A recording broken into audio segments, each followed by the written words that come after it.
The Ministry of Finance estimated that the cost to repair the damage caused by the floods in 8 states could reach 2 billion ringgit. Datuk Sri Tengku Zafrul Tengku Abdul Aziz said 300 million ringgit has been channeled for the East Coast monsoon floods under the National Disaster Relief Trust Fund. Now, while these funds will be helpful, CEO of Ideas Trisha Yeo says there is a need for fairer and more transparent allocation of aid in the recovery process. One major thing that I think we really need to talk about is how aid, like actual monetary aid, is disbursed and distributed across the country.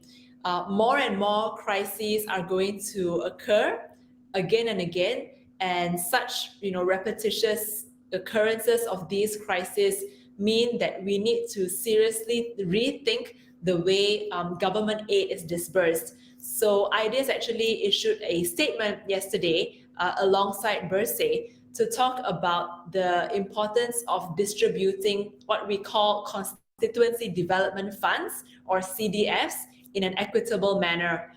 Constituency Development Funds, or CDF, she said, should be allocated according to the needs of each constituency without discrimination.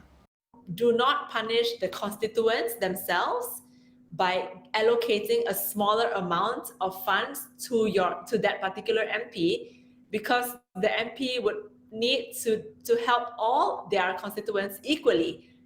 And the flood is not going to discriminate, right? The flood is not going to say, oh, I'm going to decide to rain in an area that is run by a government member of parliament, and I'm not going to rain in an area that is run by an opposition member of parliament. No, nature does not discriminate. Nature will, ensure that everyone is equally hit, so to speak. So if you talk about equality, I mean, this is equality of devastation.